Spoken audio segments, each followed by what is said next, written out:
في محافظة المنيا الكورنيش الشهير بكورنيش حسن حميدة، هو في الحقيقة كورنيش النيل وليه قصة كبيرة جدا. النهاردة هنحكي لكم القصة دي.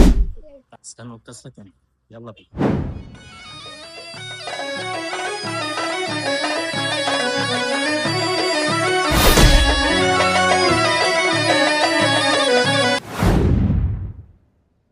كورنيش النيل بالمنيا كورنيش ليه شهرة كبيرة جدا، فما حدش شاف الكورنيش ده إلا وأجمع وأكد على إنه أحسن كورنيش يمكن شافه في حياته.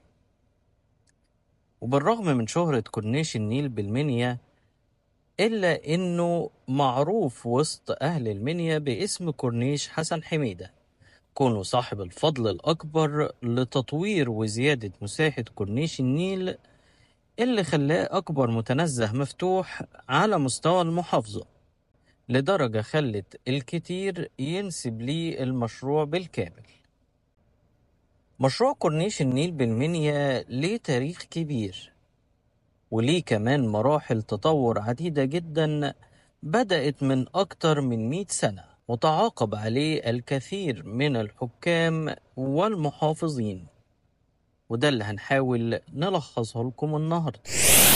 الحكاية دي بدأت من 100 سنة لما قرر المجلس البلدي لمدينة المنيا إن هو يعمل متنزه أو ممشى أو حديقة للأهالي. وقتها كان مقرر إنها تتعمل أمام مبنى المجلس، واتسمت أو كانت التسمية في الوقت ده هتتسمى بمتنزه الأمير فاروق، وده كان تيمنا بميلاد ولي العهد للملك فؤاد الأول.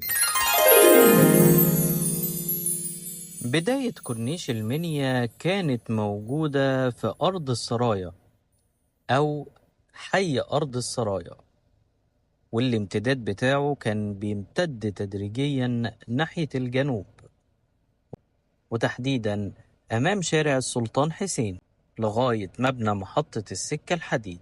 أما الجزء الصغير الممتد من المنطقة دي لغاية مطلع كوبري النيل، فضلت البيوت والمساجد مطلة مباشرة على النيل وقتها، مع وجود طريق بل ممشى صغير جدا ما يزيدش عرضه عن 5 متر لغاية الأربعينات.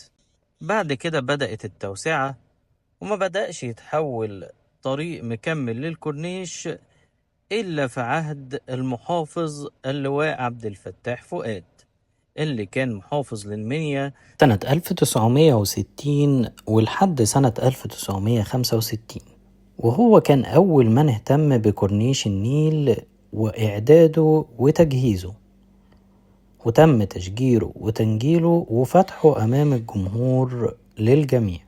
ورغم أهمية الكورنيش في المنيا لكونه أطول كورنيش يطل على نهر النيل بمساحة تصل ل7 كيلو متر في مدينة المنيا، وبيمتد عرضا مسافة تصل لما يقرب من 100 متر في بعض المناطق، إلا إن مش كل المحافظين اهتموا بيه لحد ما جه اللواء حسن حميدة. اللواء الراحل حسن حميدة تولى محافظ لمحافظة المنيا من سنة 1999 ولحد سنة 2005، ومن كتر اهتمامه بالكورنيش كان الكورنيش في الوقت ده بيتسمى بكورنيش حسن حميدة، وده بسبب اهتمام اللواء حسن حميدة الكبير جدا بالكورنيش، واللي عمل فيه تغييرات كبيرة جدا في شكل كورنيش النيل من ناحية تشجيره ونظافته وتنفيذ ممشى على شاطئ النيل وممرات داخلية، وكمان عمل مقاعد ومبردات للمياه ومراجيح للأطفال. ده كمان وسع امتداد الكورنيش بعدة كيلومترات شمالا وجنوبا، وعمل إدارة خاصة لإدارة ورعاية الكورنيش من ناحية تشجيره ونظافته وتنفيذ ممشى على شاطئ النيل، وكمان ممرات داخلية وعمل مقاعد ومبردات مياه ومراجيح للأطفال. ده كمان وسع امتداد الكورنيش بعدة كيلومترات شمالا وجنوبا، وعمل إدارة خاصة لإدارة ورعاية الكورنيش والاهتمام بيه. وكان هو شخصيا في مقدمة المهتمين والمحافظين على الكورنيش، والفرط اهتمامه بيه ربط أهل المنيا بين اسم اللواء حسن حميدة والكورنيش. من يوم رحيل اللواء حسن حميدة عن محافظة المنيا وتعاقب المحافظين على المحافظة من بعده، عمل الجميع على تطوير الكورنيش، واللي وصل لشكله الجميل الحالي من خلال أعمال تطوير استمرت حوالي 5 سنين. والمراحل اللي مر بيها تطوير الكورنيش تقريبا عدت على 5 مراحل، عشان يبقى أطول كورنيش على نهر النيل بمساحة تصل ل66,000 متر مربع. والتكلفة الإجمالية لتطوير الكورنيش بلغت مؤخرا ما يقرب من 35.3 مليون جنيه. وزادت المساحات الخضراء بشكل كبير وملحوظ جدا، وكمان بقى فيه مقاعد عائلية وفردية وممشى لممارسة الرياضة، وكمان ممشى بيمتد على طول نهر النيل مباشرة. ده غير تطوير دورات المياه وزراعة الأشجار وتصميم أعمدة إنارة بشكل جمالي مميز.